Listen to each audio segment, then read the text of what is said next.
Hi, Merihan. Welcome to Swarm Stack. Hi, Sabine. Thank you so much for having me. It's so good to have you on the show. We've obviously worked together in the past, and you've done beautiful work over the years in swarm creativity and really using swarm robots as a new way to interact with people, which I think is really exciting. Congratulations on your new science robotics paper. Thank you. Thank you. Do you want to tell us a little bit about Swarm Garden? Yeah, sure. So Swarm Garden is this collaboration between us swarm roboticists with civil engineers and architects. We were trying to figure out how to combine these two fields in order to make adaptive and responsive architectural facades. So currently, most of our buildings are static. So can we add elements that are maybe robotic elements to make them responsive to us, the people inside the building, but also outside to like the environmental changes and climate changes.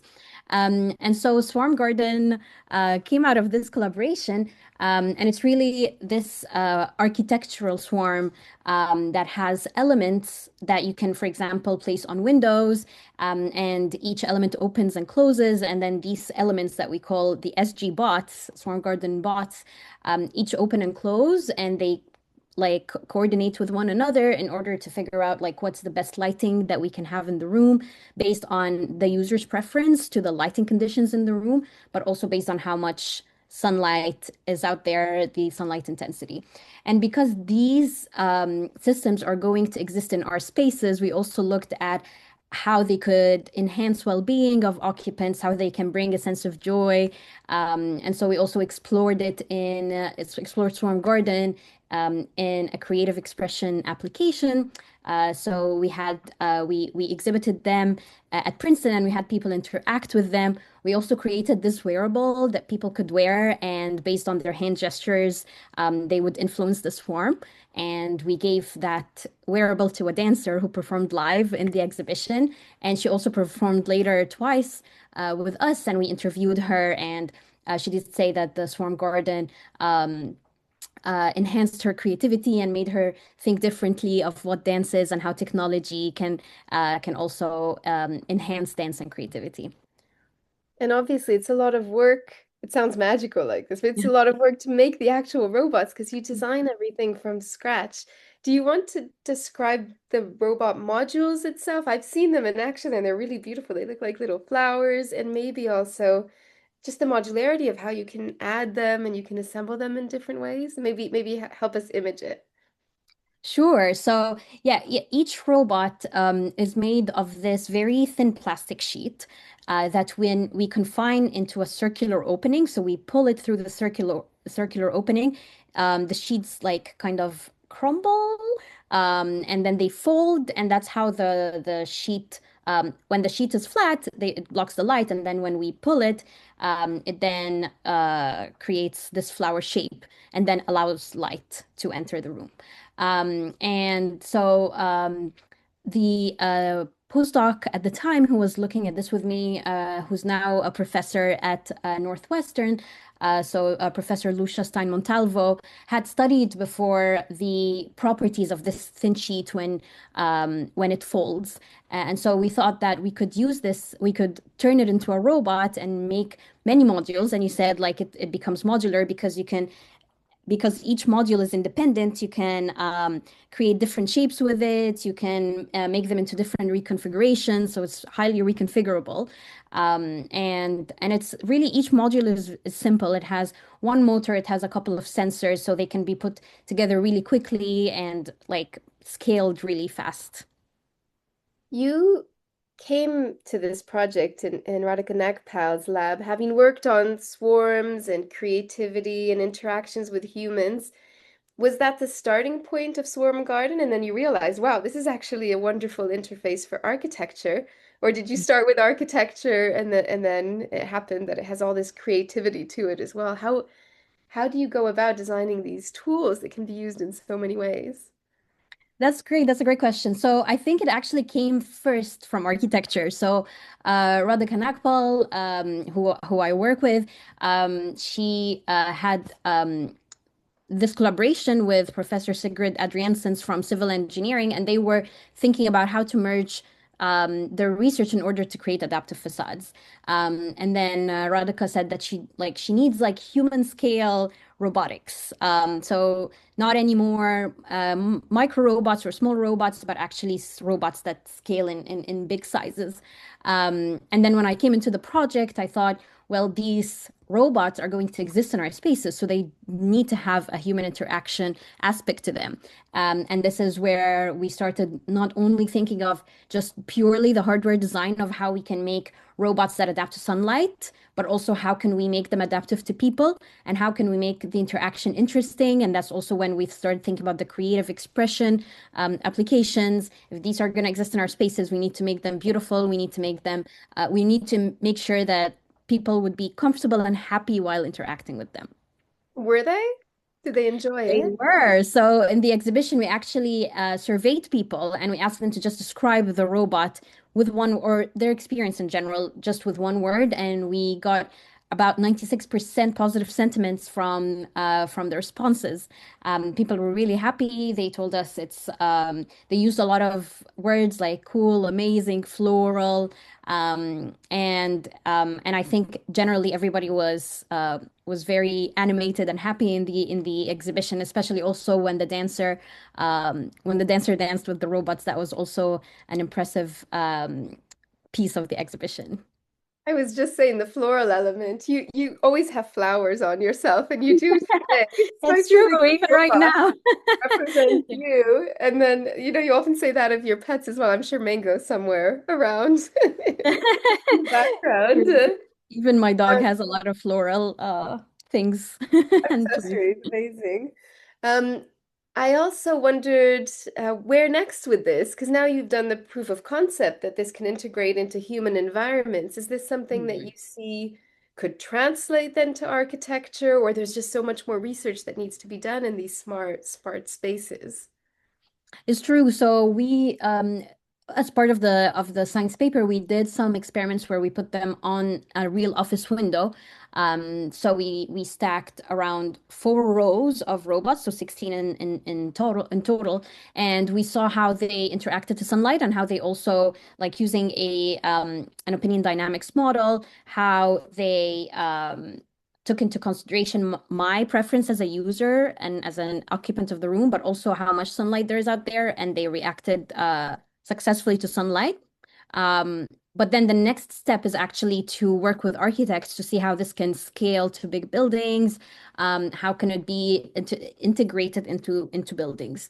And also algorithmic wise, the next step is also to see how they adapt over time to different user preferences, maybe. So how can we have customizable experiences for every user that is in the room or different rooms, and how it learns from people's behavior? There's beautiful concept drawings from the architectural side in the paper as well, so you can really start to imagine what this might look like at larger scales. It's very cool.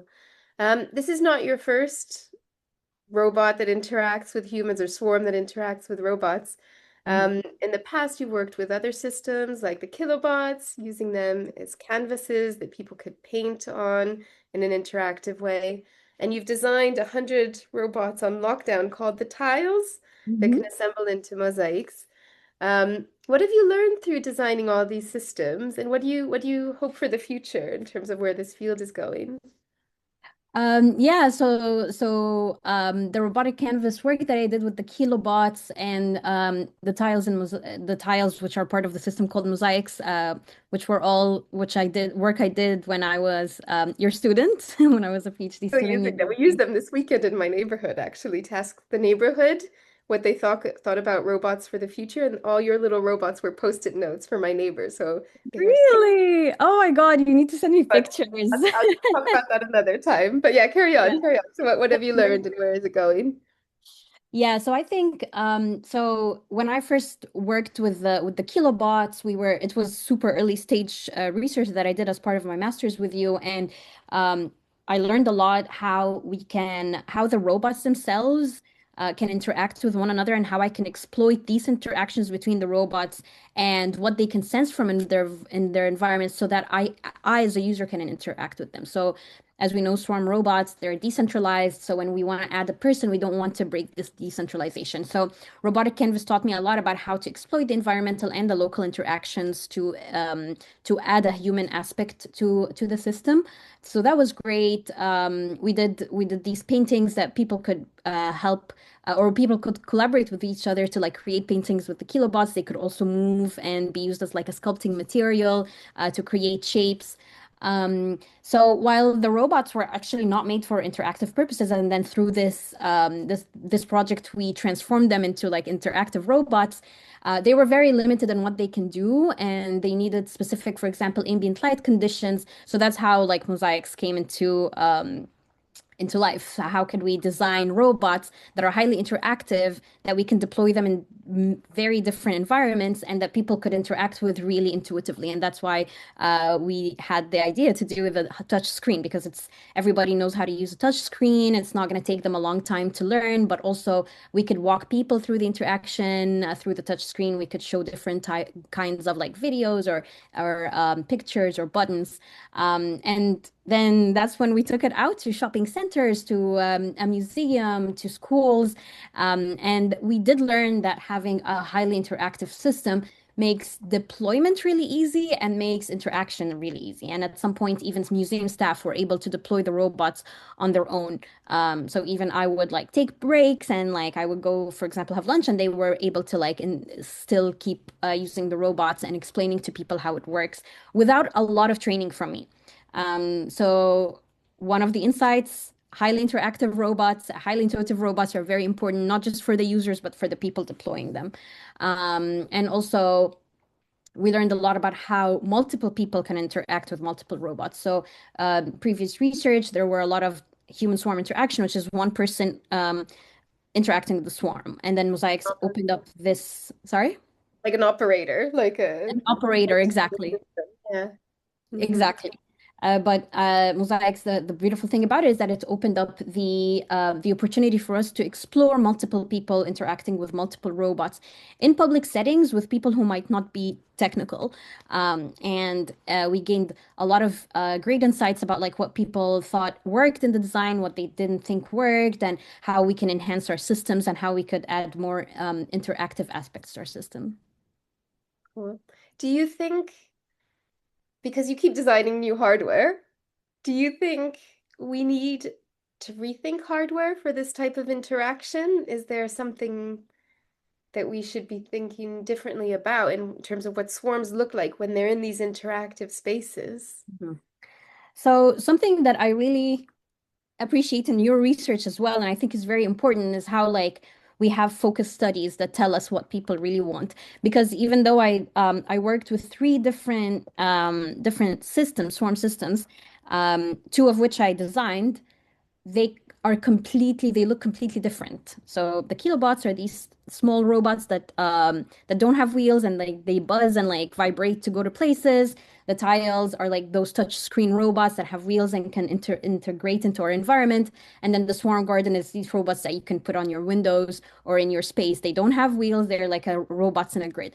Completely different designs because they're for completely different purposes. So I think it's one of the challenges of, I think, interactive swarms is thinking about the form that the robot takes. It's not your usual humanoid, it's not your usual drone. Now they have to be very creative and very suitable for the task in hand.